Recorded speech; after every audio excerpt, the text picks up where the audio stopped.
Olá e bem-vindos ao posto emissor número 237. Hoje é dia 15 de maio e em Paço de Arcos recebemos uma das mais inspiradas autoras de canções do pós-25 de Abril. E se falamos de 74 como data charneira, não é só por a nossa convidada ter nascido em 83, mas também porque das suas palavras se erguem valores como luta, igualdade e liberdade. Depois do impacto do seu segundo álbum, 2 de Abril, lançado há 3 anos, a garota não está de regresso aos discos com Fairy Gold. Bem-vinda de volta ao nosso podcast, Cátia. Muito obrigada pelo convite, apesar de ser uma coisa que me faz sofrer muito, voltar a ser entrevistada, não por ti, que és uma querida, mas os microfones de entrevista assustam muito mais do que os de concerto. Para a próxima vez, vamos ter aqui um microfone de concerto, por favor.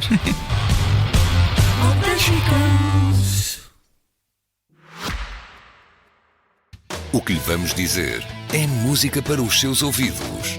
Dos clássicos às novas tendências, vá a blitz.pt e fica a par das últimas do mundo da música. Todas as novidades, entrevistas com os artistas do momento e reportagens dos concertos que marcam o panorama musical da atualidade. É para nascer no elevador, mãe. É para nascer na autoestrada, sem. É para nascer no hospital, está bem. Ouvi dizer, isto não está no guião, como é óbvio. Outro dia dizia-me um amigo que há um microfone que existe em todas as salas de concertos, que é uma espécie de um standard. O SM58. Possivelmente. Talvez. E que o seu preço se tem mantido estável ao longo... 50 e picos euros. E agora, pela primeira vez, subiu o preço. E então era um sinal da inflação terrível, qualquer coisa de catastrófico que aí vinha. É que há microfones, pelo que percebo agora, já um bocadinho mais experiente na coisa do que quando comecei há 6 anos, fazia sequer ideia do que era um bom microfone, mas há microfones justos para cada voz, para cada timbre, que potenciam aquilo que a tua voz tenha de bonito. E o SM58 acaba por ser aquele que é um bocadinho mais universal. Eu em concerto não uso esse, uso um Neumann, que o meu técnico de som achou que era o meu certo e fez-me gastar 600 euros.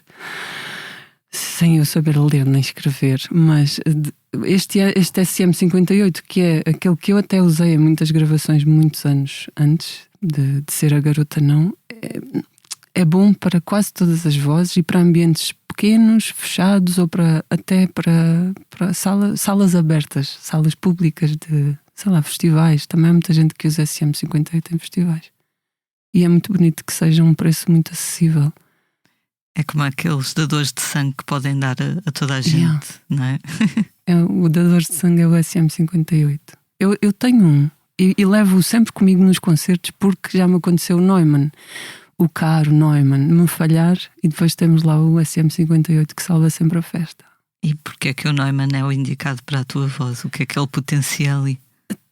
Em teoria, um certo aveludado da voz. Creio que em termos técnicos eu uso mais um timbre mais grave e acho que aquele Neumann, pelo que parece ao ouvido do Valverde, que é um técnico belíssimo, eu estou aqui a falar de forma um bocadinho jocosa e parece que estou a criticá-lo, mas nada, tem sido um belo parceiro eu acho que na elevação desta viagem, porque um técnico de som bom faz é uma grande componente num espetáculo e ao que parece este microfone ajuda a que a voz fique mais bonita, mais suave, é aquele tal aveludado que a Milhanas tem naturalmente. Ela podia cantar dentro de um penico quase e tinha a voz assim, mas depois não tem esse dom todo. Nós estamos aqui para falar do teu novo e belo disco que chegou de mansinho, chegou de surpresa. Numa sexta-feira tu anunciaste que ele estava aí a chegar ao cais. E na segunda-feira já podíamos encomendá-lo na tua página. Foi difícil guardar segredo? Olha, Lia, eu tenho que começar por dizer que achei muito engraçado tu dizeres Fairy Gold. É ferry? Porque lá em Setúbal eu não sei fazer os R's assim. A gente chama aquilo Fairy Gold. Não há cá pronúncia nenhuma inglesa. Mas foi bonito ouvir-te. E não foi sequer... Há esta personalidade importante, acho eu, muito importante na música, que é o Slow J, que ele faz isto propositadamente. Eu acho que ele gosta tanto da parte promocional dos discos, tanto quanto eu, que é nada, E faz isto propositadamente. Eu só fiz porque fui atrapalhada. Sou trapalhona às vezes em alguns pontos do processo. E demorei quase 1 ano e meio a produzir este disco. Muito, muito profundamente. Cada canção teve o tempo e a atenção que merecia. Mas depois fui deixando para depois estas etapas fundamentais do que é lançar um disco, nomeadamente fazer o registro dos temas na SPA, trabalhar na imagem do disco, propriamente dito. Eu estava tão preocupada com o concerto de apresentação que tínhamos no dia 3 de maio no Centro Cultural Vila Flor, que na verdade todas as minhas atenções estiveram voltadas para ensaiarmos muito, e ensaiámos muito durante 2 meses e meio, e acabei por ir deixando de lado a parte de tenho que ter um promotor que faça aqui a divulgação do disco antes de eu chegar ao dia 3 de maio e apresentar estes novos temas às pessoas. E a verdade é que dia 3 era um sábado e eu cheguei a dia 2 e pensei, pelo menos hoje eu tenho que dizer que amanhã vou apresentar novas canções. O que também foi uma experiência muito diferente e bonita. Tu apresentares um disco sem que as pessoas conheçam os temas de lado nenhum. E não fiz batota na apresentação. Quando eu penso em apresentar um disco e quando penso em fazer a tour de um disco, que deve defender um disco, eu realmente toco os temas do disco. Depois, eventualmente, no final, nos encores, vou buscar temas antigos e não faço batota neste sentido, porque os temas antigos, como o Dilúvio, o Dia do Teu Casamento, são temas que as pessoas já conhecem e de que gostam, preferencialmente, desses 2 temas, ou 3 mais, e não os meto lá pelo meio para ganhar o público. Eu gosto mesmo muito da sensação de chegar e oferecer àquele público, àquela plateia, o que é que andei a fazer naqueles meses todos.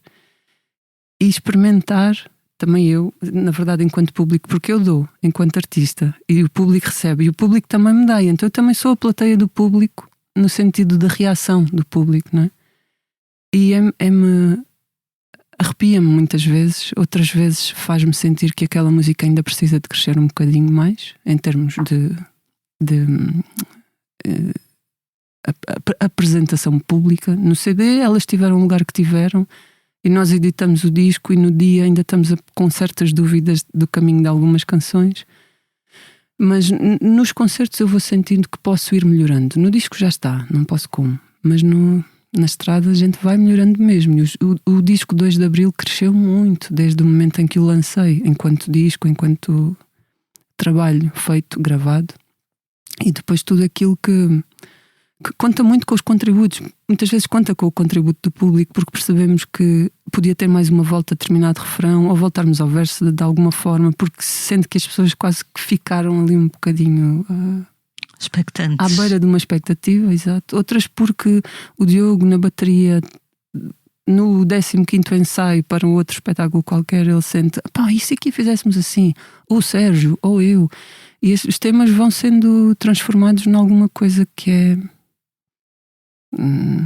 não diria mais orgânica nem melhor, mas é uma coisa diferente. E muitas vezes eles, não sendo necessariamente melhores, porque o que é simples e natural também é muito lindo, mas crescem assim mais em termos de energia, de vitalidade, quase. E qual é que foi a energia no Centro Cultural Vila Flor, essa sala com um nome tão bonito? É verdade. O nome é bonito, o diretor é muito bonito. Eu não conhecia o Rui Torrinha. Tive o prazer de ele se me vir apresentar e de agradecer que nós estávamos ali e tal. Eu só sentia era o contrário, ou a reciprocidade absoluta de sentir, não, eu é que agradeço mesmo muito porque vocês quiseram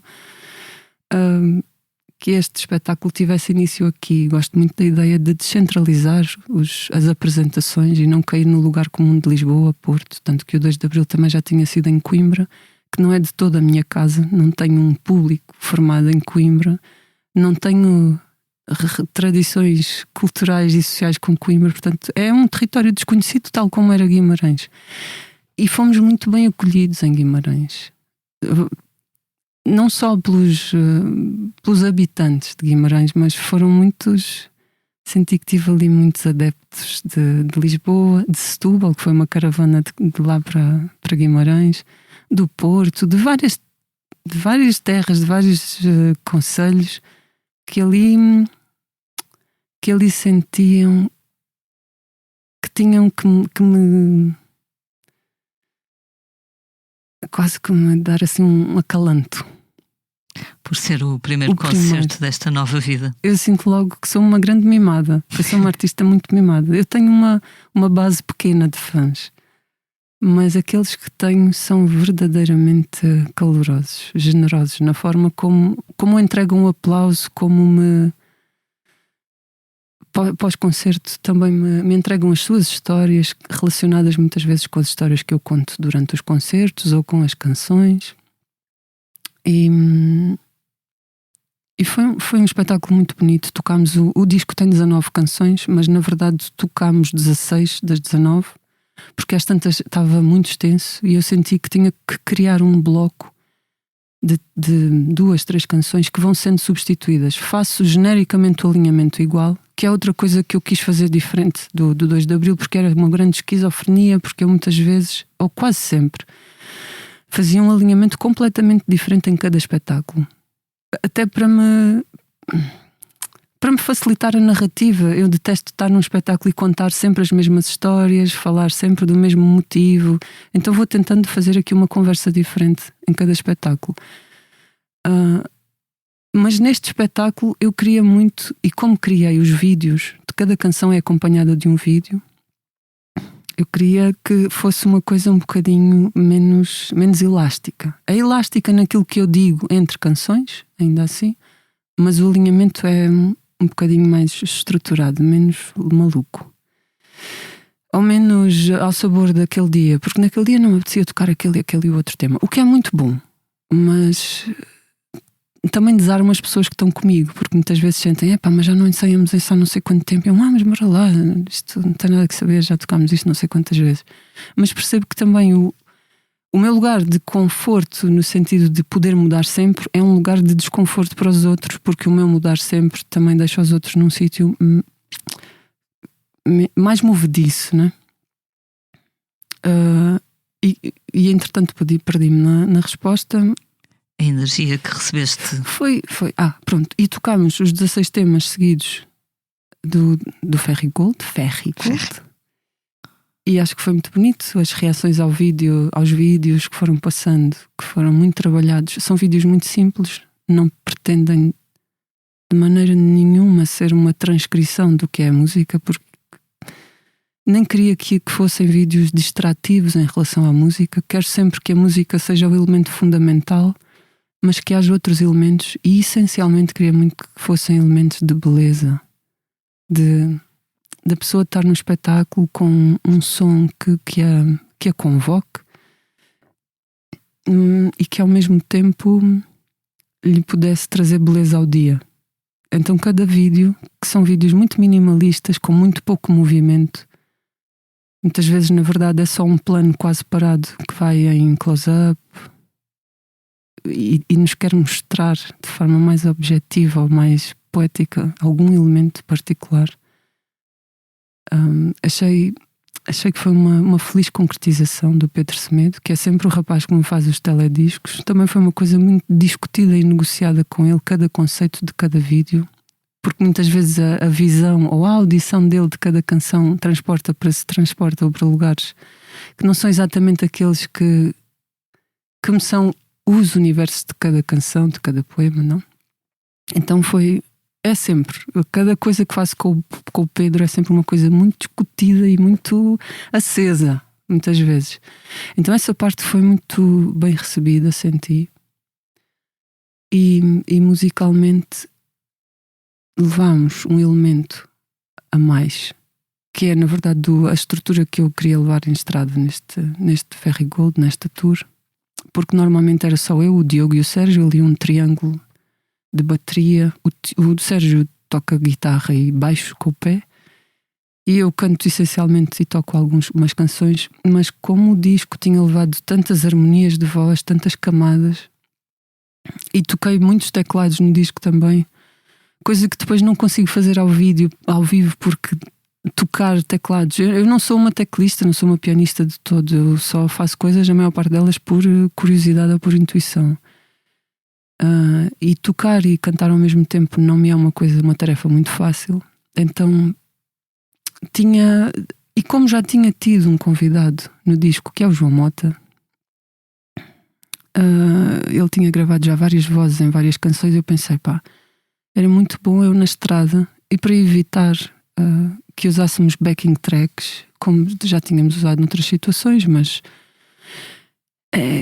eu às vezes estou no público a assistir a concertos, e quando há demasiada backing track e pouca gente em palco a tocar, eu saio dali muito desagradada, porque me sinto um bocado, não é enganada, mas não me sinto satisfeita. Sinto que no lugar daquela backing track eu preferia que tivesse um percussionista ou um teclista ou alguém organicamente a tocar. E então eu também quis fazer essa experiência nesta tour e levar só o que a gente tem para oferecer, nós os 4 agora. E o João, há temas em que toca baixo, outro guitarra, outros teclados, mas essencialmente canta muito sobre algumas melodias que eu já estou a fazer. E reforça ali lugares harmónicos muito, muito bonitos e especiais para mim. Eu gosto de música com camadas. Então, sei lá, eu sinto que no Centro Cultural Vila Flor as pessoas souberam apreciar aquilo que nós tentámos oferecer. Isso foi muito bonito. 1000 folhas de música com camadas. E sentiste que houve alguma canção que tenha tido, eram todas novas, não é? Para o público, alguma que tenha tido uma reação mais imediata? Talvez o próprio tema que dá nome ao disco, o Ferry Gold, porque há muita gente que se identifica com esta ideia de haver territórios que estão a ser tão privatizados que deixaram de ser acessíveis ao público. Isso acontece na Península de Troia, mas acontece em vários outros territórios do país, do mundo, na verdade. E nós viajamos hoje tanto, não é? E sabemos que isto está a acontecer. E muitas vezes até somos os responsáveis por isso noutros pontos do mundo, desta privatização turística. E senti, porque também expliquei a canção antes, de onde é que ela vinha, qual era o meu lugar de identidade e de memória naquela canção, que houve ali uma... E curioso como depois, no momento dos autógrafos, houve muita gente de Guimarães, de Barcelos, de vários pontos do país, conheciam Troia e tiveram experiências de ir a Troia e tinham uma memória muito saudosista de Troia, porque de facto é uma... Eu não sei se tu conheces, mas é um lugar muito, muito raro. Muito raro. E essa foi tivemos uma resposta muito bonita. Depois há músicas muito simples, como o Alasca, que é um poema do João Quadros que musiquei numa altura, que se calhar pela simplicidade que tem e pelo poema tão cru e tão belo ao mesmo tempo, que também desperta ali no público um sentimento de a música na verdade pode ser só isto, não tem que ser mais armadilhada ou mais cheia de artifícios. Essa é muito simples e praticamente quase é só guitarra e voz. E não sei, também há um outro tema que fala das fronteiras invisíveis. É um tema que escrevi numa viagem que estava a fazer à Galiza, no dia a seguir ao Odair ter sido assassinado. E eu estava na viagem, que é longa, dá-nos tempo para pensar muita coisa, até à Galiza. De Setúbal à Galiza são 6 horas de viagem. E pensava nesta ideia das fronteiras, estarmos a atravessar de Portugal para a Espanha e de facto já não temos fronteira física nenhuma. Percebemos que o território é só diferente porque as placas nas autoestradas começam a ser noutra língua. E o horário do telemóvel pode mudar, não é? Sim, e bloqueei, fica o telemóvel bloqueado temporariamente ali com a mudança de operador e tal. Mas tudo aconteceu muito naturalmente. Não há um controle de fronteira, não há um registro de que somos estrangeiros ou de que não somos bem-vindos de alguma forma. A Galiza também é um lugar muito especial na forma como sabe acolher. E depois estava a fazer aqui o contraponto com a nossa realidade cá em Portugal, onde também não temos fronteiras entre nós, não é? Passamos de Setúbal para Lisboa, de Lisboa para Oeiras, de Oeiras para a Amadora. Não há nenhum controle de fronteiras, somos todos livres e é assim que deve ser. Mas depois temos as fronteiras invisíveis da raça, da forma como nos colocamos perante o outro, dos nossos preconceitos em relação ao outro. E as manifestações que estavam a começar a haver eram tão violentas e tão violentas emocionalmente para mim, que fiquei a pensar nesta coisa de já passamos para a Espanha e não temos nenhum tipo de controle, mas aqui em Portugal é porventura onde temos as maiores fronteiras entre nós. Temos grandes fronteiras entre nós. E eu também tentei explicar isto antes de cantar a canção, e se calhar também pela explicação as pessoas vão ficando um bocadinho mais envolvidas com o tema. E então o rescaldo desse tema também foi bonito, foi emotivo. Não sei se tens essa percepção, mas na altura da morte do Adair e das manifestações, dos protestos, senti que para muitas pessoas esta realidade, apesar de viverem aqui na Grande Lisboa, era de certa forma uma novidade. Algo de que não tinham noção de que existem pessoas que vivem como vivem muitas pessoas. E que, pronto, enfim... Eu, por exemplo, não vivo longe do sítio onde aquilo aconteceu, passo ali de caminhoneta todos os dias, não me surpreende nada, mas se calhar aqui para muitos colegas meus que vivem noutras zonas mais privilegiadas ou que vêm de automóvel para cá, ou seja, não havendo fronteiras, há essas fronteiras enormes da visibilidade, não é? Se nós não vemos, também essas fronteiras, se nós não verdade. vemos, não existe. É verdade, também essas fronteiras da invisibilidade. E eu já venho. O Adair, na verdade, em Setúbal já teve outros nomes. Houve um outro jovem que foi assassinado também pela polícia há muitos anos atrás.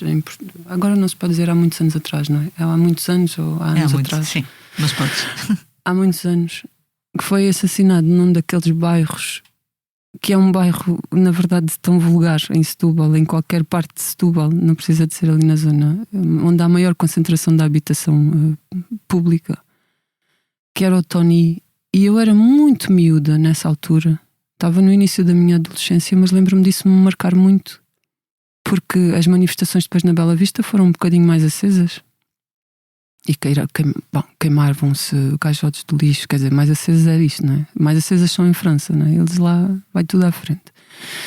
Mas eu também me lembrava disto, de já ter havido vários outros Adairs, o Bruno Candé 1 ou 2 anos antes, e em Setúbal outros nomes que às vezes não chegam a ser mortos, mas são fustigados assim de forma muito violenta pela fizeste isto, agora o teu castigo é aquele.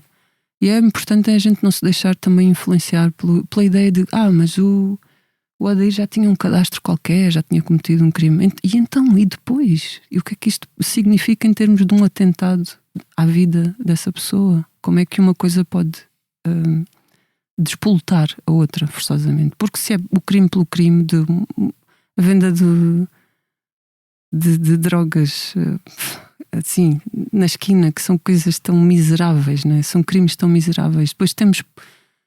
eu não é um ódio de estimação, mas eu tenho uma repulsa de estimação por certos governantes que tivemos em Portugal e que, esses sim, causaram um dano brutal a um país inteiro. E sei lá, como é que as mesmas pessoas que se revoltam tanto com mas estes africanos vêm para aqui para Portugal, só fazem porcarias, e como é que nós temos figuras como o Sócrates e não temos discursos de tanta zanga, de tanta raiva com estas pessoas, dirigidas a estas pessoas? Estas pessoas, para mim, é que me deixam verdadeiramente zangada, porque tiveram tantas possibilidades de na vida ter uma vida direita e foram eleitos para representar um país, e depois fizeram uma representação tão leviana, tão desviada daquilo que é ética, que é a responsabilidade, que é o compromisso com o bem-estar de um público, de um país. Tiveram todas as oportunidades, cresceram bem em boas famílias, em bons meios, e depois só fizeram merda. É com estas pessoas que eu fico mesmo muito zangada. Existe uma certa tendência em muitas pessoas, que não sei, os sociólogos explicarão, de culpar aqueles que estão um bocadinho pior que nós, ou quase tão mal como nós, e nunca aqueles que estão muito acima de nós, não é? Esses quase que se olha com uma certa admiração. Roubaram, mas roubaram em grande. Pois. Agora o africano, o indiano, não é? Que agora parecem ser os novos bodes expiatórios, e que ganham uma miséria, vêm claramente para cá para nos roubar os trabalhos. Há uma percepção distorcida que está cada vez mais comum hoje em dia. Sim. Pode ser que o Ventura, que é um dos porta-vozes tão públicos dessa mensagem, não é um emissário tão cerrado disso, perceba agora, estando em hospital público, que afinal se calhar precisamos tanto destas pessoas e que desempenham papéis tão fundamentais para que este país funcione. Ontem estava a pensar no teu disco e no que íamos falar, e pensei numa coisa engraçada, que é: o disco chegou mais ou menos é contemporâneo daquele grande dia que foi o dia do apagão. Portanto, foi ali mais ou menos na mesma altura, e felizmente a maior parte de nós não sofreu muito com a falha de eletricidade, e houve até muitas pessoas que redescobriram o prazer de uma existência menos digital e mais tátil, mais presencial.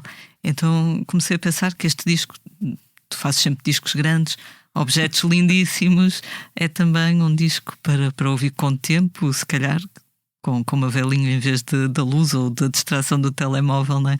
Achei que havia aqui um paralelismo. Não foi propositado. Sim, claro.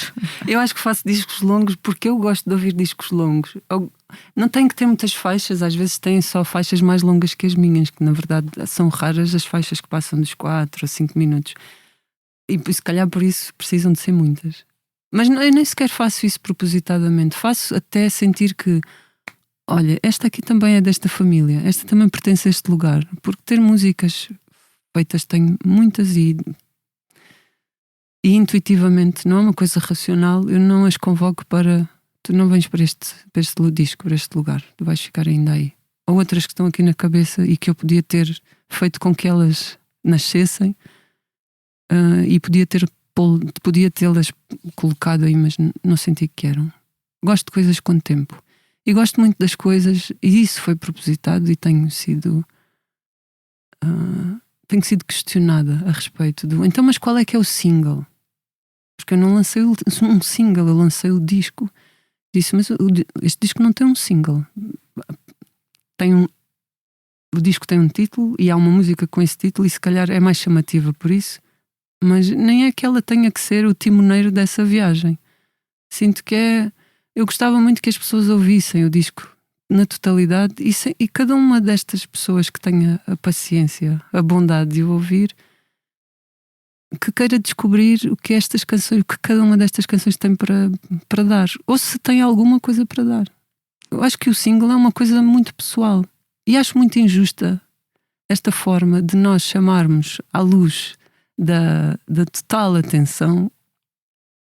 Quer dizer, no meu caso é uma total atenção bastante reservada, mas quando um grande artista lança só uma canção, é injusto para as outras, porque não é que aquela seja melhor, se calhar são só porque, radiofonicamente falando, são músicas um bocadinho mais apetecíveis ou mais fáceis à membrana do ouvido. E é injusto isso. Eu acho que se um disco pretende ser, se é um disco, eu acho que é um bocadinho uma viagem, uma história que aquele autor, aquele compositor tem para contar. E senti sempre que me chateia quando tenho que lançar um single, e agora o single tem que vir acompanhado de um teledisco. E este processo é-me um bocadinho cria-me ansiedade escolher qual é que é a minha filha favorita, porque há filhas que estão nos discos que eu sinto, não, realmente esta aqui saiu-me de um lugar um bocadinho mais inspirado, não é? Ou tem uma mensagem que me diz mais. Mas há outras filhas que são leves e também são importantes para que esse disco funcione como um todo. Como os vários órgãos do corpo, não é? Exato. Aqueles que a gente só se lembra quando deixam de funcionar. Ou quando nos começam a doer. Então, sei lá, quis que fosse. O apagão trouxe-nos realmente tivemos mais uma pequenina, desta vez, oportunidade de reflexão. Já tínhamos tido isso na pandemia, não é? Esta foi muito mais breve. De como somos felizes independentemente do efêmero, do rápido, da velocidade da tecnologia, do contacto imediato, direto e permanente uns com os outros, ou uns com nada. É engraçado porque estavas a falar dessa tua falta de vontade de escolher uma filha favorita, por assim dizer, e eu lembro-me quando o Manel Cruz lançou o disco de Foz Foz Bandido, que são são mais canções e fragmentos e interlúdios, são dezenas de faixas. Ele também não escolheu um single e depois ficava meio, não era zangado, mas pronto, desiludido, porque nas rádios passavam sempre a Borboleta, né? Que era a canção mais fofinha. Lembro-me agora desse paralelismo. Mas isso é aquele fenómeno de termos que ir todos uns atrás dos outros. Eu gostava muito que a música que passasse na Antena 3 fosse diferente da que passasse na TSF ou na Antena 1 ou até na Comercial, se acontecer desta vez. Será? Mas que fossem temas que de facto mostram um bocadinho da obra daquele artista, daquele compositor. Porque é que só pode passar o dilúvio em cada canção, em cada estação de rádio? É tão sem imaginação. Um disco é tanto mais do que isso. E depois porque também fiz aqui a reflexão de que uma coisa que me tem acontecido: sai um single de um artista que eu até sigo e aquilo recebemos logo as notificações do Spotify e vemos nas redes e tal. Ok, tu vais ouvir o single. Daí a 3 meses mais um single. Daí a 3 meses ou 2 meses mais um single. Quando o disco efetivamente sai, nem sequer te dá uma sensação e aquela alegria de que agora vou sair o disco. É porque é entusiasmante quando um disco sai de alguém que tu gostas mesmo da música, gostas de ouvir. Já não te traz o sentimento de surpresa e de entusiasmo que trazia antes, porque tu já foste conhecendo 1, 2, 3, muitas vezes quase a maior parte das canções, que normalmente hoje em dia são 8 ou 9 ou 10 canções, quase no máximo, já conheceste metade do disco antes. Então quando tu vais ouvir aquela surpresa que acaba de ser desfechada ali, já não é surpresa. E isso, enquanto ouvinte, massa-me. E então eu também não queria proporcionar isso a quem fosse dar uma oportunidade a este disco. O disco ainda não está nas grandes plataformas de streaming. Planeias lançá-lo lá também? Sim, claro. Eu nunca planeei não lançar. A questão foi, para mim não é a coisa prioritária. A coisa prioritária, e como tinha aquela data marcada, era realmente fazer o melhor espetáculo possível para defender o disco. Quem foi, não só teve acesso ao disco ao vivo, como depois teve acesso ao físico, o CD propriamente, que já estavam à venda lá antes da segunda-feira. Foi uma espécie de pré-venda inesperada. E nunca foi uma questão de não colocar, mas acho que a música não tem que começar por ser colocada nas plataformas como sendo esse o vital e mais importante meio de divulgação da música. Para mim o mais vital é este aqui, em que nós estamos aqui, os três, olharmos nos olhos, a sentirmos a pulsação de cada um, a perceber que aquela canção está mais frágil ali, que me enganei a não sei quantos acordes. Isso para mim é que é o vital na música, é a parte performativa, a parte de tu entregares olho no olho o que tiveste a fazer. É um registro importante e é um registro muito mais universal, sem dúvida. É muito difícil a alguém que está noutro país, eventualmente. Eu sei que tenho alguns ouvintes noutro país porque tenho o Spotify for Artists. E aí nós conseguimos perceber que tens 5 no Brasil, 2 em Espanha e tal e tal. É muito mais difícil essas pessoas estarem contigo nesta versão do olho no olho, não é? E portanto tem um papel muito importante no sentido em que é uma plataforma universalista. Mas não tem que ser. E nós não temos que assumir enquanto artistas que isto é o nosso pão para a boca, porque ainda por cima, no meu caso, são o feedback financeiro que nós recebemos do Spotify é uma coisa absolutamente irrisória e insignificante. Portanto, porque é que eu hei de estar tanto a dar primazia à divulgação da música através desse canal, quando na verdade posso estar agora... É uma questão de energias, eu vou dar energia a esta parte de estar ao vivo, de fazer uma boa tour e tal. Quem tiver a oportunidade de a gente passar por ali, às vezes até digo isto em publicações, e o meu manager lá da Produtores Associados depois liga-me logo: já estás outra vez nisso. Porque às vezes digo, nem toda a gente consegue comprar bilhetes para ir a concertos. Também é verdade, estou aqui com esta história toda do bonito, olho no olho. Mas quando os concertos são livres, tudo ok. E dou bastantes até. Em vários municípios que têm essas louváveis iniciativas. Quando são em salas e os bilhetes são um pouco mais dispendiosos para a carteira, depois depende de cada um, não é? Eu muitas vezes digo assim, rodapé de quem não tiver, quem não conseguir comprar bilhetes, mande-me uma mensagem. E eu tento ver como é que consigo pôr. E não me importa nada das vezes prescindir de uma parte do cachê e dizer, aquela pessoa quer mesmo vir ao meu concerto, pá, eu vou pagar aqueles bilhetes. E fico mesmo feliz com isso. As plataformas vão ser um segundo elemento agora. Estou a tratar disso com a minha distribuidora digital, que era a Level Up, agora mudou de nome porque a Ana Rita Feijão acabou por sair um bocadinho desta esfera da distribuição digital e chama-se Mermaids and Albatrosses. É a única distribuidora portuguesa digital. E eu desde o início que faço também a distribuição com eles. E estamos a tratar do processo, mas não é uma coisa que eu quero que me deixe mais ansiosa do que já é esta coisa toda de estarmos a entregar um filho ao mundo, que é muito, nós sentimos-nos assim muito expostos. Acredito.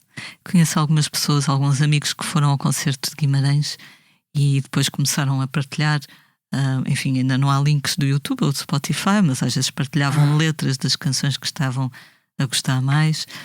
Uma dessas pessoas partilhou o Alaska, precisamente, que referias há pouco, mas muitos têm partilhado Este País Não É Para Mães. É um single. É verdade, nem me lembrei desse. Também foi bem recebido. Este País Não É Para Mães fala da nossa realidade em termos de a capacidade ou a incapacidade que o SNS, por muito bem intencionadas que as pessoas que lá trabalham sejam, as pessoas estão a ser abusadas, estão esgotadas. De auxiliares, enfermeiros, médicos, as equipas que trabalham nos hospitais, eu acho que estão todas assim em ponto de esgotamento. E depois temos muitas destas notícias de grávida deu à luz na autoestrada, grávida deu à luz no passeio público. Sei lá, estou a ridicularizar uma coisa que para mim é absolutamente ridícula, de como é que o Sistema Nacional de Saúde não está a ser cuidado sucessivamente pelos governos que temos tido, no sentido de se perceber que a maternidade é uma coisa fundamental para qualquer país. E sinto que temos dado muito pouco cuidado às mulheres que bravamente se propõem ser mães, que é uma coisa que deve ser tão difícil. Eu não sou mãe, só posso pressupor pelo que vejo no processo das minhas amigas, no processo não só da gravidez, mas depois todo o outro que segue com o crescimento dos bebés, das crianças, dos adolescentes. E pá, não podemos ter... No fim de semana em que fui tocar em Guimarães, eram 7 os centros hospitalares que tinham as unidades de maternidade fechadas. 7 centros hospitalares significa que são sedes de distrito. Pá, isto é muito grave. Olha a ansiedade. Eu se estivesse grávida, eu acho que sofria de uma ansiedade crónica para o resto da vida pelo processo que tinha sido tão difícil. Uma mãe nunca sabe muito bem. Então se acontecesse agora, sentir que o bebê tinha que sair, tinha que ser assistido, que eu estou a passar mal, e depois tens que ir para... Onde é que tens que ir? Que país é este onde tu não tens serviços primários, eu acho? É que não estamos a falar de estética, nós estamos a falar de serviços mais ou menos secundários, de podologia, sei lá. Não quero estar a diminuir de todo áreas científicas e médicas, é só que há coisas que de facto são muito mais urgentes, emergentes, não é? Na escala de Manchester, emergente é o máximo. Ontem estava a ler também a crítica que o Mário Lopes escreveu no YO. Eu ainda não li. Então eu fico nervosa com as críticas, mas só me deu 4 estrelas. Mário, se não estás a ouvir, vou fazer um spoiler, vou fazer apenas uma pequena citação. Ele escreve que a tua melancolia, ou a melancolia das canções, não equivale à desistência, porque é de resistência que falam estas canções. Então pergunto-me se é possível fazer a luta sem fazer muito ruído, ou se as pessoas talvez nos ouçam com mais atenção se nós estivermos a falar de forma calma. Eu acho que sim. O que eu tento dar nas minhas canções, além de... É um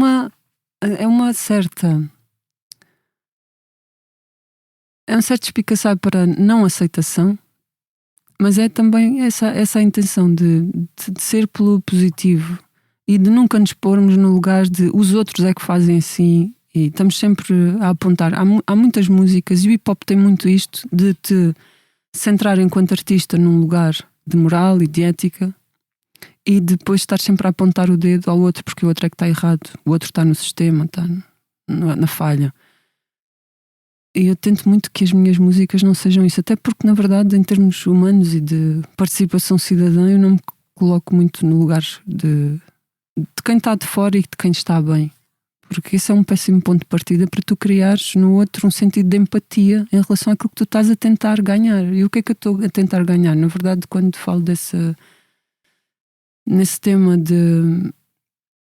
Eu falei contigo antes só da questão do SNS, mas na verdade este país não é para mães, também fala muito da forma como a mulher grávida é tratada no mundo laboral. Também tem muito esta parte, e eu não quero estar a direcionar facadas a ninguém, mas nos últimos meses saíram notícias de partidos mais voltados à esquerda para uma política muito mais humana, teoricamente, não é? Mas eu também já via isto no sítio onde eu trabalhava, que também é uma força de partido de esquerda.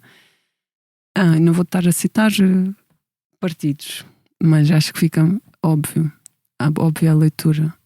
Envergonha-me, enquanto votante de esquerda, enquanto mulher que acredita numa ideologia de esquerda, sentir que depois todos estes conceitos são tão frágeis, ou são absolutamente ou são só conceitos, porque depois a praticalidade disto é muito pouca, e surgem estas histórias de mulheres que são convidadas a sair da empresa ou do lugar que ocupam profissionalmente, porque a maternidade vai trazer agora muitas lacunas ao serviço, não é? Porque vai estar ausente durante o período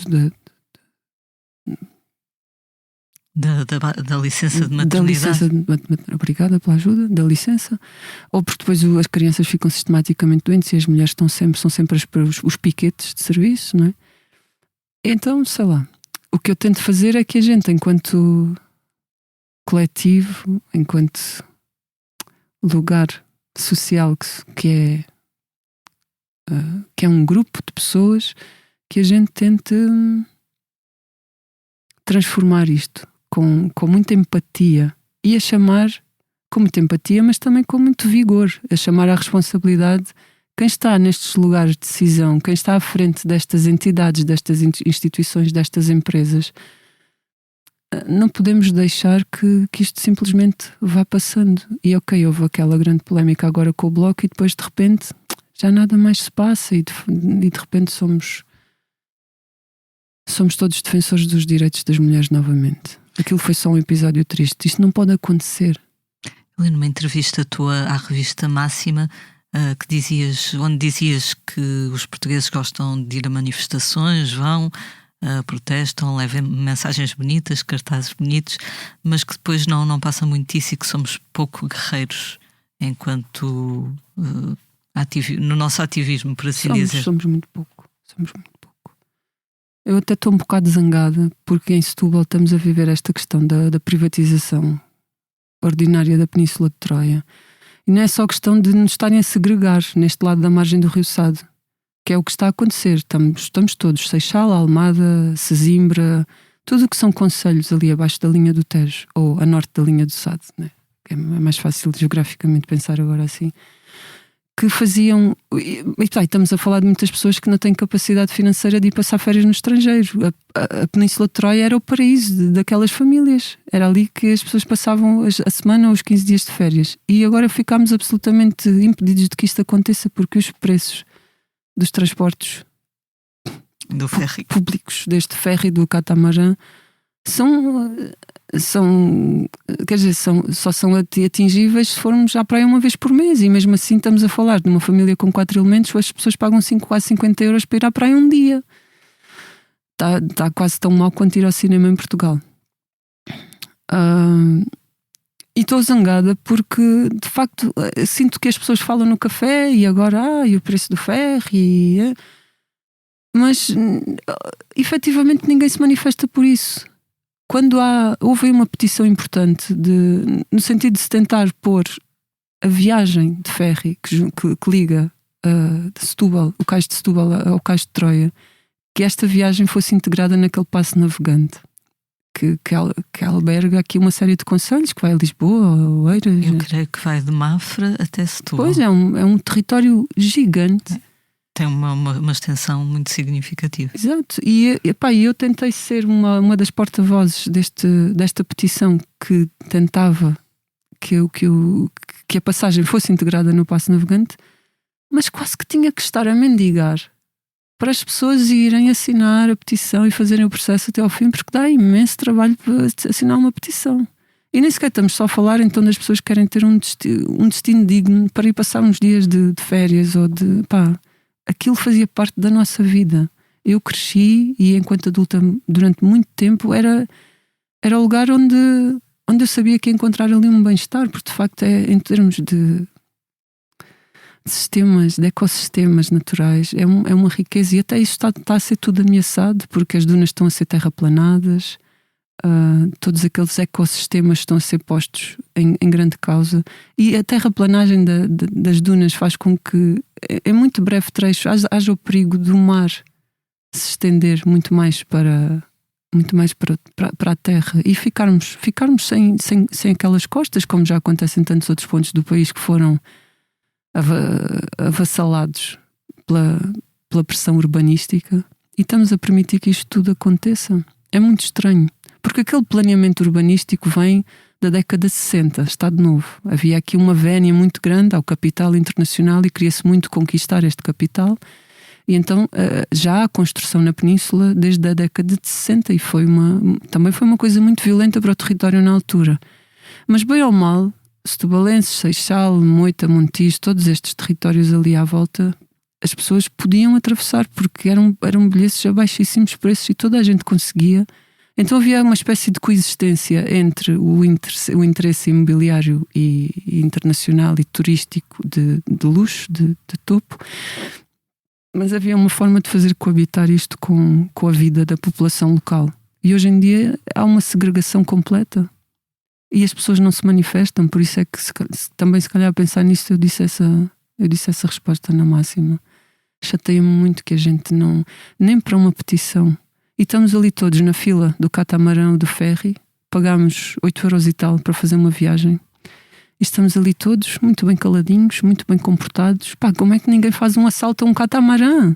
Como é que ninguém organiza? Onde é que estão os anarquistas, os punks e as pessoas com sangue na guerra? Nós, e não temos que convocar os outros grupos, mas onde é que também está, se calhar, a minha própria capacidade de fazer uma coisa mais tumultuosa do que só fazer uma canção? Às tantas também sinto que só fazer uma canção é pouco, porque há dias em que verdadeiramente sinto muita raiva pela ocupação destes lugares, que são lugares públicos. Nós estamos a falar de uma praia pública, ninguém comprou aquela praia, mas de repente tornou-se privada porque nós não conseguimos ter acesso àquilo.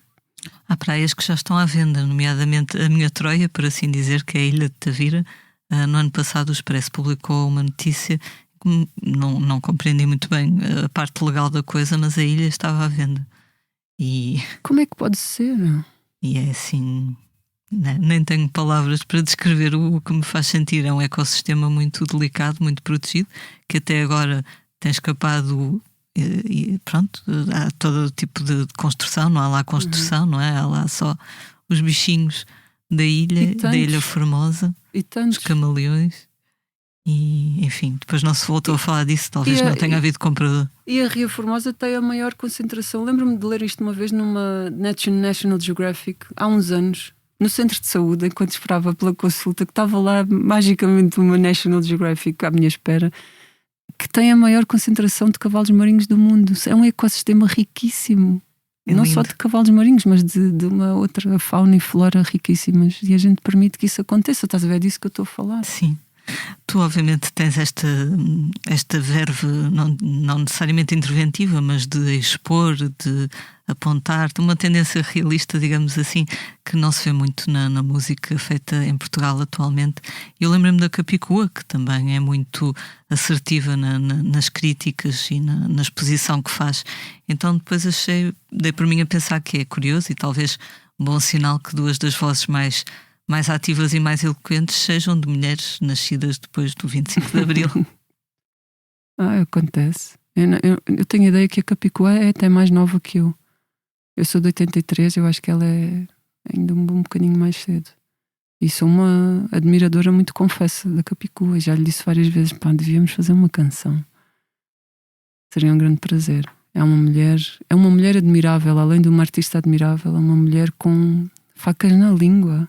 Facas no bom sentido, não são facas no sentido de espezinhar ninguém ou de ser má língua. É uma língua assertiva, acutilante e muito cirúrgica e com muita sabedoria. Sobretudo sinto que é isso, porque para seres muito acutilante também tens que conhecer muito bem os assuntos sobre os quais falas, e ela tem assim um espectro do conhecimento sociopolítico do país, do mundo, muito, muito curiosos.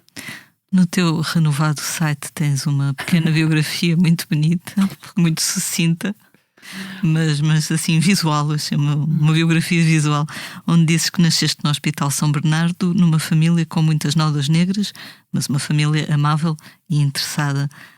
Quando estavas a crescer, sentias esses hematomas? Ou eras como a maior parte de nós, que só quando foi para a escola é que percebeu que certas coisas, se calhar, não eram assim em todas as casas? Sim, provavelmente sim. E eu era muito bichinho de casa. Eu brincava muito na rua, mas sempre que podia era mais debaixo da saia da minha mãe, que era costureira em casa. Portanto, passava o dia em casa entre tarefas domésticas e trabalhando. E eu acho que não me apercebia de certas coisas. Mas fui percebendo que tinha nódoas negras. Não necessariamente por comparação com outras crianças na escola. Acho que foram só realmente situações que me foram magoando muito. E na escola via outras nódoas negras, que eram as nódoas negras dos outros. E também me magoavam muito essas. E tinha muitos colegas que chegavam à escola numa condição muito mais penosa do que eu. Que eram batidos pelos pais, vários deles, porque se tinham portado mal na escola no dia anterior e souberam pela professora ou pela vizinha que tinha ido buscar o outro filho, que a professora tinha dito, ele portou-se mal, e batiam nos miúdos sistematicamente. Tinha colegas assim que vinham para a escola com muitas nódoas negras e que vinham sem tomar um pequeno almoço, que é uma daquelas coisas que eu ainda tenho um sonho de um dia fazer uma fundação, uma associação, não é para ser pretenciosa quando digo fundação, é ter algum lugar onde ali pelo menos os miúdos possam ter um pequeno almoço digno antes de ir para a escola, porque o rendimento escolar é totalmente diferente, não é? Por acaso hoje estava a ler um livro, a Rita Redshoes lançou, acho que é um romance meio inspirado na infância dela, creio eu, chama-se Crescer na Sombra. Comecei a ler hoje e achei bastante engraçado, porque conta a história de uma menina, não tem assim problemas terríveis, mas que é sempre uma criança muito sensível e que sente um medo difuso, que eu achei piada essa expressão. Pois é.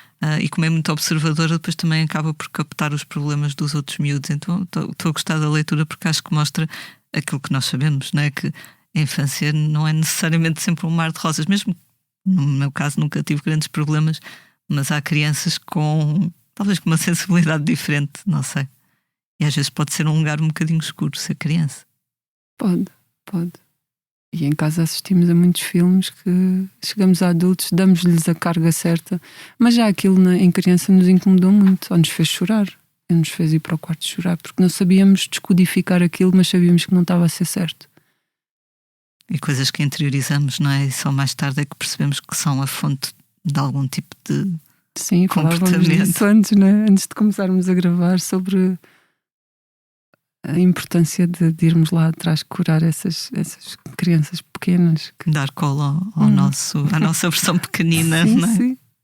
Sei que não valorizas muito as distinções, os prémios, mas no ano passado a Blitz fez aquela edição dos últimos de 40 anos de publicação e o 2 de Abril ficou num honroso lugar entre os melhores 40 álbuns da música portuguesa dos últimos 40 Pois anos. foi. E isto foi uma votação, votaram cerca de 300 pessoas, entre músicos, pessoas de editoras, pessoas que organizam concertos, portanto uma amostra significativa do meio da música em Portugal. Isso foi uma boa surpresa.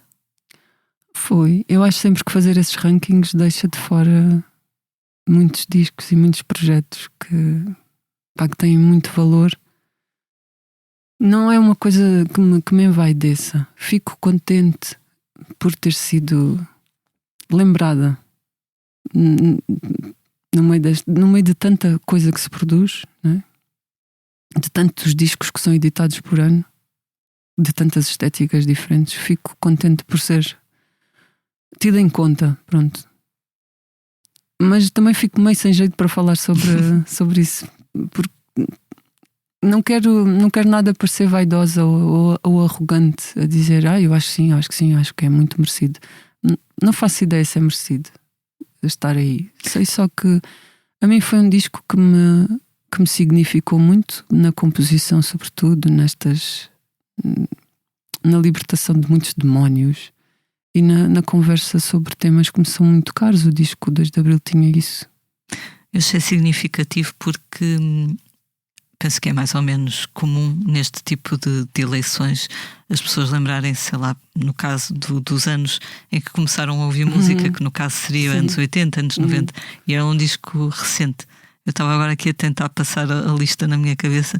Eu acho que os 2 discos mais recentes desta lista são o teu e o Afrofado, do Slow J.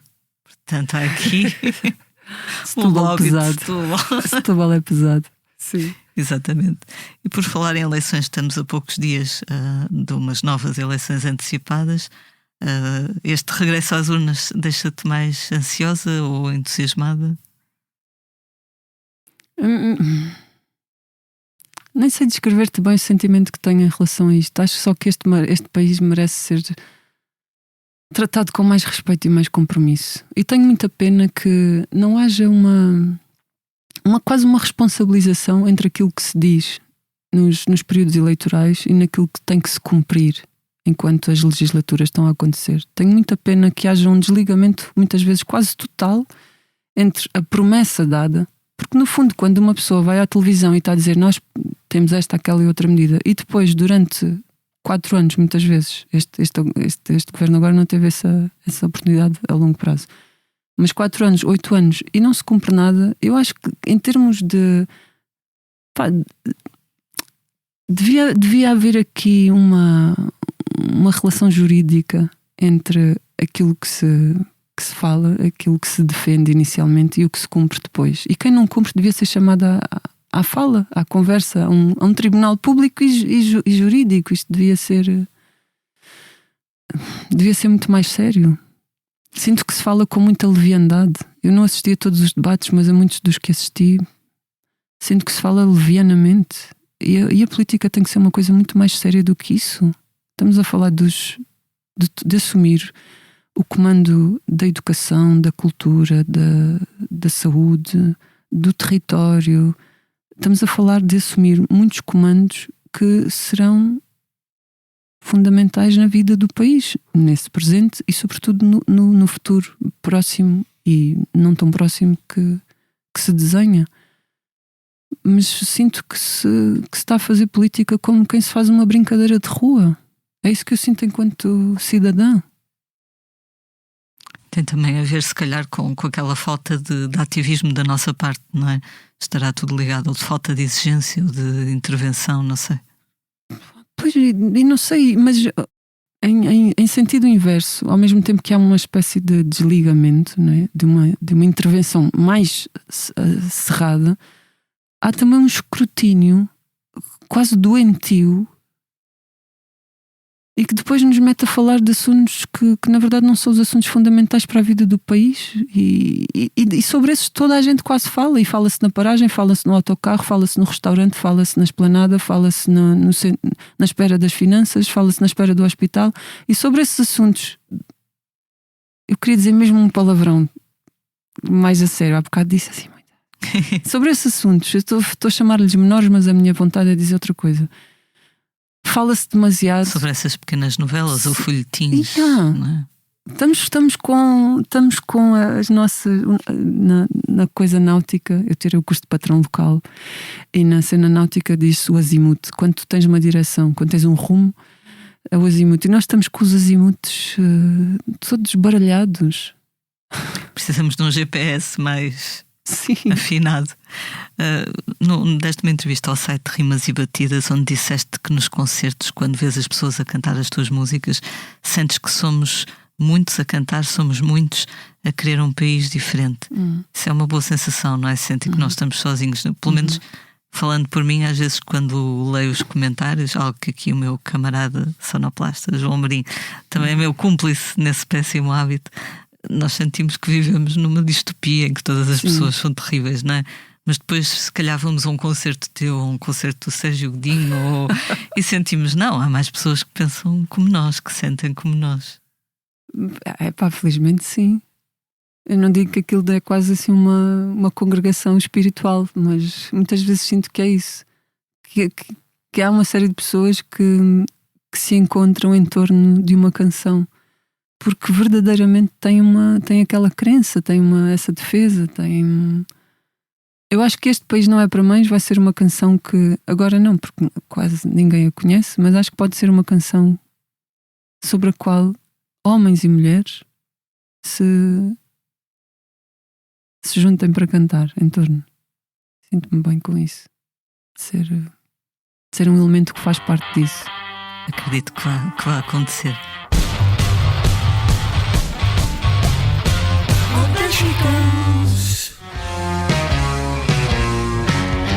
Por mais que possa parecer, eu nunca vou pertencer àquela. Vamos agora falar dos temas da semana. Não eram favoritos nas famosas casas de apostas, mas a verdade é que os portugueses Napa passaram à final da Eurovisão.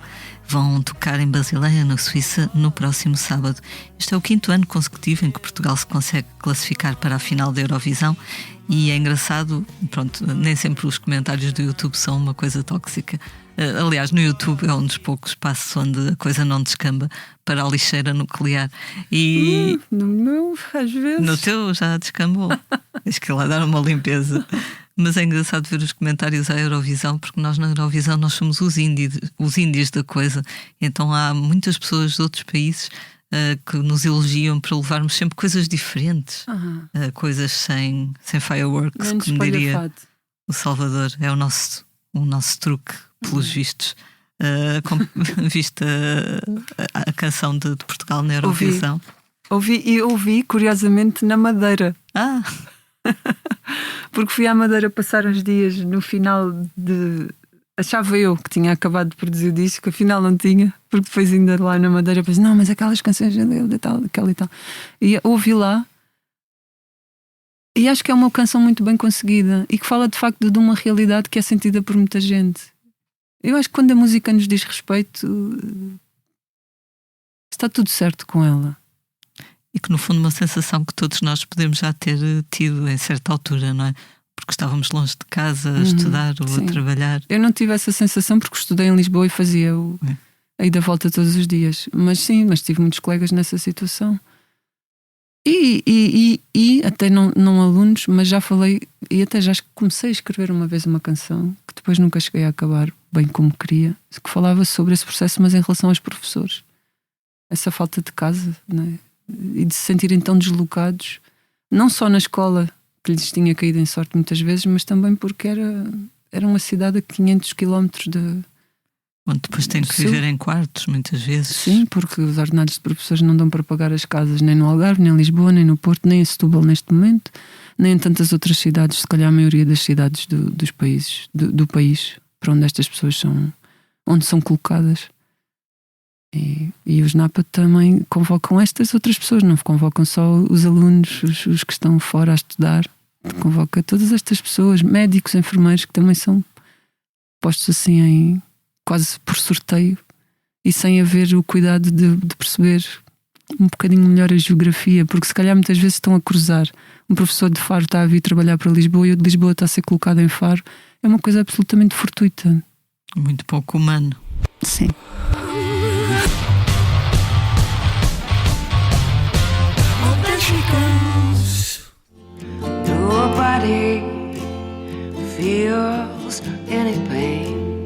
Vamos agora falar do que andamos a fazer na redação. Eu há algumas semanas falei com Shawn Marshall, mais conhecida como Cat Power.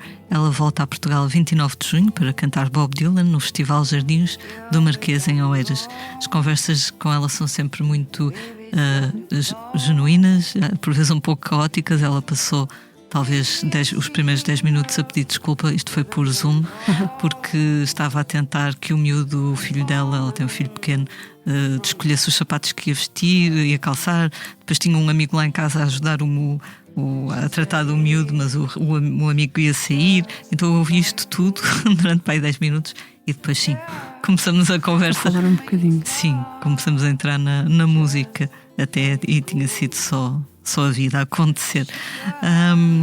E ela falou sobre a sua relação com a música de Bob Dylan. Falou também sobre uma coisa que eu achei muito interessante, que ela foi criada pela avó, só conheceu os pais quando tinha uns 5 anos talvez, e ela começou a ler aos 4 anos, porque a avó gostava de ler a Bíblia, e acompanhando as letras, as frases com o dedito, ia lendo alto, e ela aprendeu a ler assim.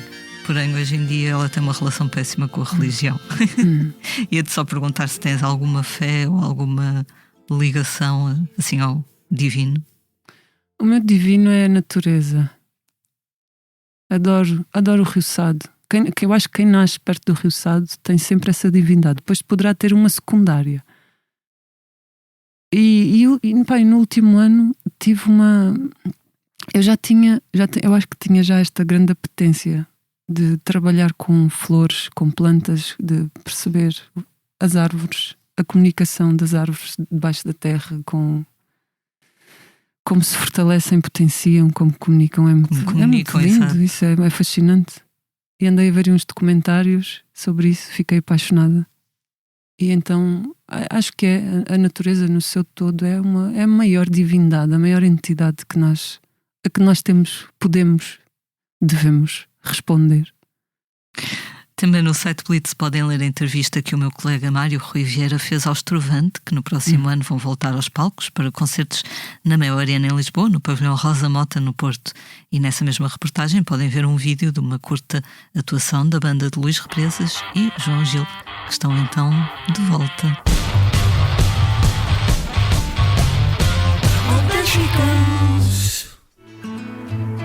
Além do horizonte há um sítio remoto e intocável. Vamos agora falar dos concertos dos próximos dias. Esta quinta-feira os regressados Mesa tocam no Lux, em Lisboa. Adoro Mesa. Vais ver o concerto? Eu nem sequer sabia que isso ia acontecer. Eles deram um concerto no Porto, que acho que correu muito bem, e agora vão dar este em Lisboa. Penso que a Mónica Ferraz se tinha afastado por ter sido mãe, espero tenha sido assim, que me tenham contado bem a história, mas agora juntaram-se para dar estes concertos e matar as saudades dos palcos. Ela tem uma voz linda. Pois tem. Na sexta, Jorge Cruz apresenta o álbum Transhumante no GNR Nation em Braga, no sábado em Viseu. Outro Jorge Palma, toca em Valdecambra esta sexta e no Coliseu do Porto, num concerto de Promenade, no domingo, dia de eleições, toca à tarde. Para terminar, uma das bandas mais hiperativas da atualidade, em 15 anos já lançaram 27 álbuns, os australianos King Gizzard and the Lizard Wizard vêm a Portugal dar 3 concertos. Como se pode ver, não são rapazes de fazer a coisa pela metade. Os concertos acontecem todos no Coliseu de Lisboa, mas o alinhamento, prometem eles, vai ser diferente. Diferente. Mas eles têm 27 álbuns, não é? Portanto, podem fazer isso. 27? Exatamente, em 15 anos. São álbuns pequenos, de certeza. Não, coisinha assim, são pequenos EPs. No site Blitz podem ler a entrevista a Stu Mackenzie, que é o líder desta pandilha, que em conversa com o Rui Miguel Abreu garante que não está sempre a trabalhar e às vezes até tira férias, que foi uma pergunta que ele fez, não é? Porque para lançar tantos discos. Quanto à nossa convidada, a Garota Não, podem vê-la ao vivo em Barcelos no próximo sábado, dia 17, em Ilhavo no dia 24 e em Amarante a 25. Isto para referirmos apenas os concertos deste mês de maio. Sendo que os 2 primeiros já estão esgotados. Boa. Só a Amarante é que ainda tem lugares poucos. Amarante, despachem-se. Tens muitos concertos na agenda, no site. E reparei que alguns são em cidades mais afastadas dos grandes centros urbanos. Lá está mais uma vez aquilo que dizias há pouco, descentralizar. Também já em várias entrevistas tu dizes que política é tudo, não é? Não é só em quem votamos. Política é lançar um CD livro lindo como este que temos aqui, cozido à mão sem plástico. Política também é se calhar tocar em Amarante ou em Ilhavo antes de tocar em Lisboa ou no Porto. E além de ser política, é uma experiência também para mim. E é muito bom quando tu já fizeste, não é já exploraste, mas é já te encontraste com esses territórios, com essas pessoas, e depois então, ok, agora vamos ali a Lisboa ver o que é que se passa lá. Mas já bebeste tantas coisas lindas dessas outras pessoas que já vais com o barco cheio de mantimentos. E quando chegas a Lisboa estás pronta para tudo. Houve assim alguma plateia em algum local em específico que te tenha marcado muito? Marcou-me muito a plateia do Bons Sons. Eu creio que foi em 2002, logo 2022. Tínhamos acabado de lançar o álbum 2 de Abril. E foi assim um mar de gente. Nós estávamos a tocar num horário menos nobre e num palco também mais pequenino. Mas tínhamos um mar de gente às 3 da tarde, um calor insuportável, toda a gente com cartões e papelões na cabeça e a tentarem juntar-se às mini sombras que havia dos prédios. Das casinhas, não há prédios ali, não é? Há casinhas baixinhas lindas. E foi uma recepção que eu não esperava, porque não conhecia o festival assim tão bem, só lá tinha ido uma vez com os amigos e não era um festival que eu conhecesse tão bem e não sabia que a recepção realmente ali era uma cena avassaladora e foi muito lindo. Esse espetáculo marcou-me particularmente. Mas tenho tido experiências muito ricas, fico a transbordar. Ao mesmo tempo sinto que entrego as canções, as histórias das canções e vou muito esvaziada para casa, no sentido de dei aquilo que tinha. Venho sempre assim para Setúbal, é quase assim mas por outro lado trago o calor dessa gente. Quer vá a Lolé, quer vá em Tavira toquei há coisa de 2 anos uma coletividade muito pequenina que lá há. Agora eu não sei dizer o nome da coletividade e tenho pena pela minha pouca memória, mas tocámos numa coletividade e éramos, sei lá, uns 100 no máximo ali. Mas as pessoas vinham de vários pontos do Algarve e completamente incendiadas. Quando eu digo que sou muito mimada é porque realmente não só enquanto estamos a tocar somos mesmo muito bem recebidos, há um silêncio durante a canção e há uma reação muito grande quando a canção acaba, mas depois todo o feedback pós-concerto e as prendas que me dão. Eu vou sempre com 3 ou 4 sacos para casa, com t-shirts, com quadros feitos, com alimentos, garrafas de azeite, com coisas assim que cada um produz e dão, são generosas. Um bocadinho como, espero que não leves a mal, eu aprecio, acho que é uma grande instituição portuguesa, o Preço Certo e as prendas que o Fernando Mendes recebe também. Sim. Sempre me questionei o que é que ele faria a tanta chouriça, não é? Mal comparando, mas eu também sou muito mimada, recebo muitas prendas dessas e adoro. Às vezes já não sei o que é que hei de fazer com objetos propriamente, mas coisas comestíveis são ótimas e consumo tudo. Também tens um bom metabolismo, estás sempre elegante, não é? Ai, mais ou menos.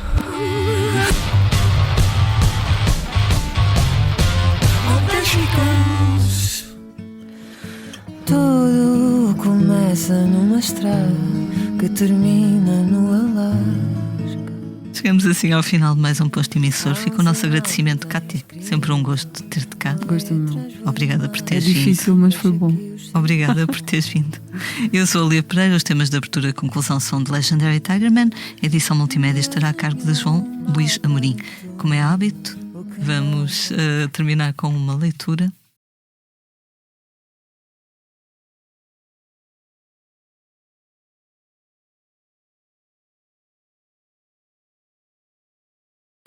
É muito breve. E retirei-a de um livro chamado O Mais Difícil do Capitalismo é Encontrar o Sítio Onde Pôr as Bombas, de Judite Canha Fernandes. É um livro composto por várias entradas, são quase entradas de diário. Umas muito breves, outras um pouquinho mais longas que de uma página inteira. Mas a maior parte delas muito breve e também muito incisivas. Eu sinto que precisava de pedir desculpa à Judite, porque a Judite foi uma das autoras que eu quis musicar a determinada altura neste disco. E há uma música chamada O Testamento do Tigre, que parte de um texto da Fiamma Paz Brandão, e depois tem uma segunda parte que é lido pela Selma e é retirado deste livro. Mas depois o Tigre acabou por não ficar na medida daquilo que eu precisava que ele ficasse. E já tinha tido 3 ou 4 versões. Então eu não o pus no disco. E na altura a Judite ficou triste com isso. E eu disse-lhe, mas o Tigre vai ter o seu lugar. Porque depois pensei, e até foi uma sugestão do Sérgio Mendes na altura, então e se assumirmos que de facto há canções que têm várias versões, é muito difícil. Há canções que nascem e são aquilo. E há outras que tu dás-lhes um vestido, depois metes-lhes umas calças e depois afinal fica melhor de fato de banho, muito mais despida. E este Tigre, estávamos assim numa incerteza do este caminho, aquilo. Então fizemos 3 ou 4 versões do Tigre e nenhuma delas nunca me agarrou. E então pensei, o Tigre está fora. A seguir fazemos os 3 tigres. Só não são tristes, são só 3 tigres. E vou convidar várias pessoas para fazer parte destes 3 tigres. Cada um terá a sua interpretação, a sua roupa. E aí já posso defender muito melhor, eu acho, o trabalho quer da Fiamma, quer da Judite. Então, já fica aqui o teaser para o próximo. Sim. E esta diz assim: para quando uma empresa que garanta o selo transnacional livre do suor e sangue de alguém? Who had a boy that thought he was her private toy. She had a way to get things done. Oh, there she goes. O que lhe vamos dizer é música para os seus ouvidos. Dos clássicos às novas tendências, vá a blitz.pt e fica a par das últimas do mundo da música. Todas as novidades, entrevistas com os artistas do momento e reportagens dos concertos que marcam o panorama musical da atualidade.